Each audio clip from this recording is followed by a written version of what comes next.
Hello students, let us discuss the edge models. Edge detection is the approach used most frequently for segmenting images based on abrupt or local changes in intensity. Edge models are classified according to their intensity profiles, whereas a step edge involves a transition or a change between two intensity levels occurring like one level to the other levels, like 1 pixel distance should be there. If you see the figure here, the first figure shows the section of the vertical stepped edges and a horizontal intensity profile through the edges. Step edges occur, for examples, in image generated by a computer for use in areas such as solid modeling and animations. These clean ideal edges can occur over the distance of 1 pixel, provided that no additional processing such as smoothing and all will be not required is used to make them look like real. Digital step edges are used frequently as an edge model in especially for algorithm development. In practice, digital images have edges that are blurred and noisy with degree of blurring determined, but this has a limitations in the focusing mechanisms, and the noise level determined principally by the electronic components of the image system. In such situations, edges are more closely modeled as having an intensity of ramp profile. If you see the second picture, ramp profile, in that cases you will have a ramp profile such edges are here. It is shown here. The slope of the ramp is inversely proportional to the degree of blurring in the edge. The more the slope, the less is the blurring. So we have a thin path. Instead an edge point now is an point contained in the ramp, and edge segment would be then a set such points are connected. The third model here, this model, whatever you can see in the third figure, this is a roof edge having a characteristics. The roof edges are models of lines through a region with the base width of a roof being determined by the thickness and the sharpness of the line. But the limitation is its base is 1 pixel wide. A roof is really nothing but a one more than 1 pixel thickness line running through a region in an image. Roof edge rises, for example, in the images when thin objects such as pipes has to be sensed. Their equidistant backgrounds has to be required. So this third figure is a figure for determining that.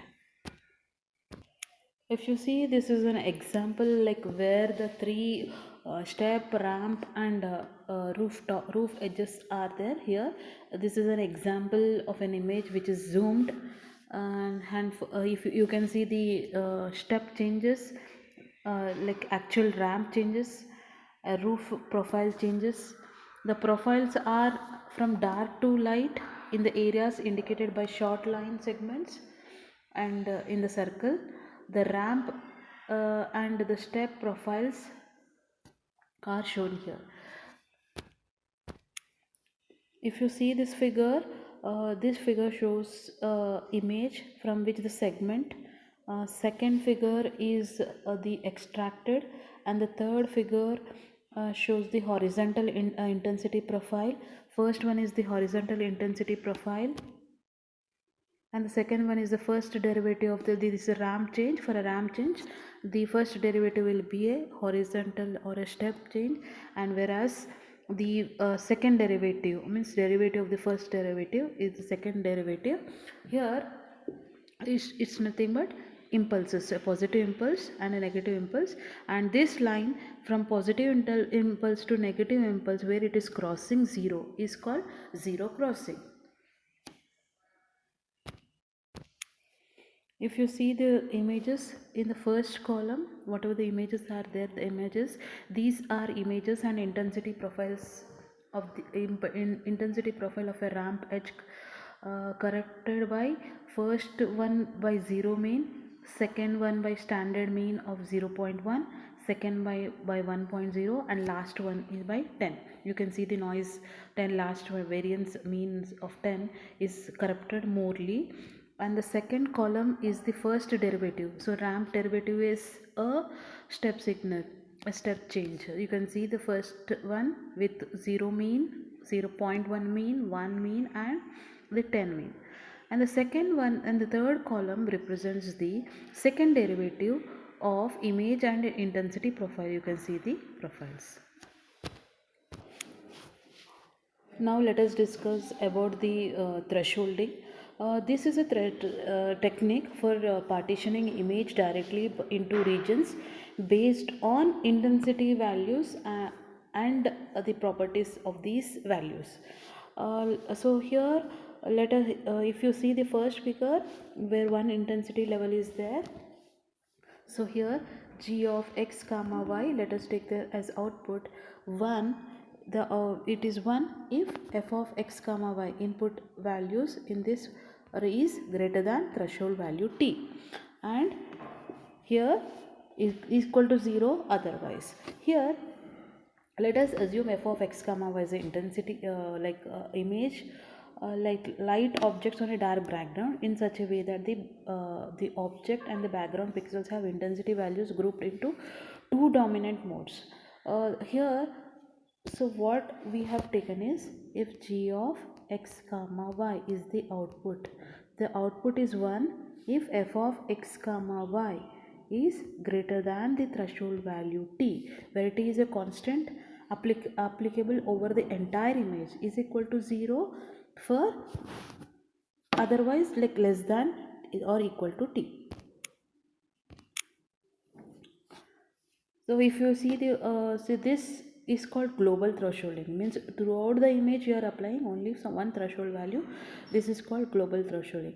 When the value of t changes over an entire image, we use variable thresholding.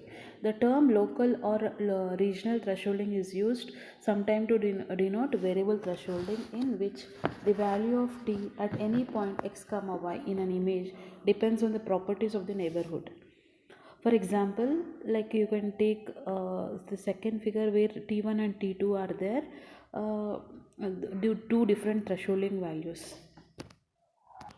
If t depends on the spatial coordinates x comma y, then these variables thresholding is often referred as dynamic or adaptive thresholdings, like depending on the local spatial values. If thresholding is applied, that is called dynamic or adaptive thresholding. When we'll see the role of noise in an image thresholding.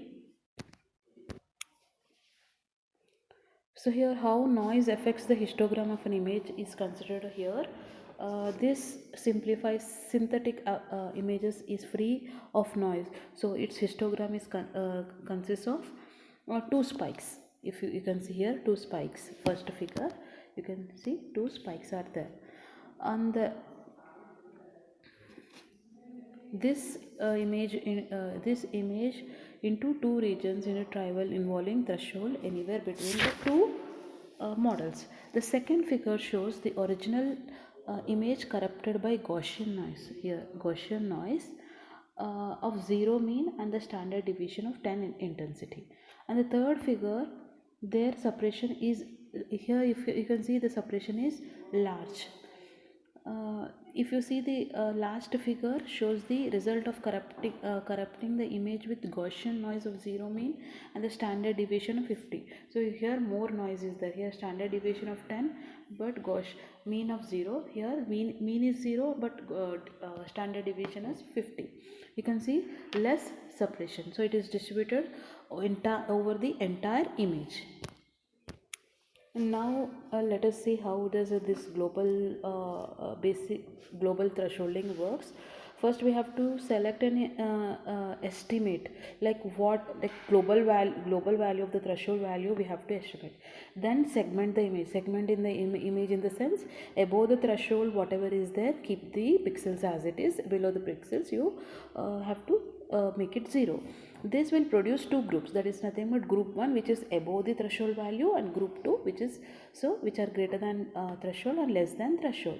Then compute the average of the group 1 and the group 2. Let us say that this is m1 and m2, or mu1. In this case it is mu1 and mu2, mu1 and mu2. Then find the threshold, new threshold value, that is nothing but mu1 plus mu2 divided by 2, somewhere in the between.